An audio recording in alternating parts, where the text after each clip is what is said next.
مریخ کی ان پراسرار غاروں میں آخر ایسا کیا چھپا ہے جسے دیکھ کر ناسا کے سائنسدانوں کے پسینے چھوٹ گئے ہیں؟ کیا چین نے مریخ پر زندگی کا وہ راز ڈھونڈ لیا ہے جو امریکہ دہائیوں سے تلاش کر رہا تھا؟ جب یہ فوٹیج ناسا کے کنٹرول روم پہنچی تو ماہرین دم بخود رہ گئے۔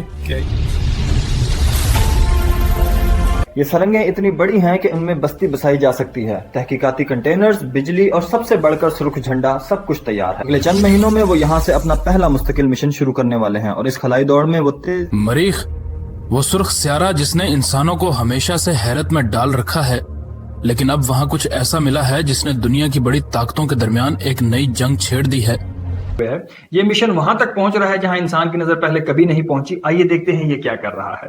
چین کا خلائی مشن مریخ کی سطح پر ایسی جگہوں تک پہنچ چکا ہے جہاں اس سے پہلے کوئی نہیں گیا، اور یہاں لون کے لیے ان غاروں کی خاص بات یہ ہے کہ یہ انسانوں کو مریخ کی خطرناک تابکاری اور گرد آلود طوفانوں سے قدرتی پناہ گاہ فراہم کر سکتی ہیں۔ رابط ان غاروں پر پہلے قبضہ کرے گا۔ مریخ پر پہلا انسانی ایڈ اسی کا ہوگا۔ چین اس ریس میں امریکہ سے آگے نکلتا دکھائی دے رہا ہے۔ امریکہ کو ڈر ہے کہ اگر چین نے ان غاروں میں قدم جما لیے تو وہ مریخ کے اہم ترین وسائل پر کنٹرول حاصل کر لے گا، جس سے بین الاقوامی خلائی قوانین بدل سکتے ہیں۔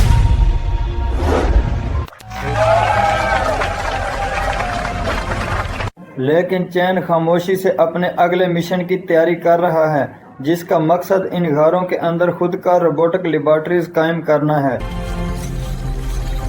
ماہرین کا ماننا ہے کہ ان غاروں میں ایسے نایاب معدنیات موجود ہو سکتے ہیں جو زمین کی توانائی کی ضروریات کو بدل کر رکھ دیں گے۔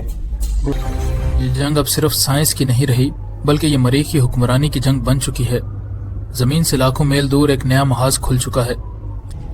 امریکہ نے حال ہی میں اپنی باسپیس فورس کے بجٹ میں اضافہ کیا ہے تاکہ مریخ پر چین کے بڑھتے ہوئے قدموں کا مقابلہ کیا جا سکے۔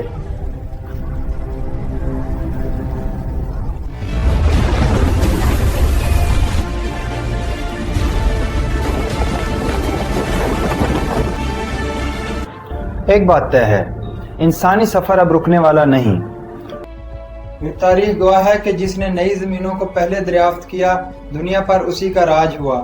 کیا مریخ بھی اسی پرانی تاریخ کو دہرائے گا؟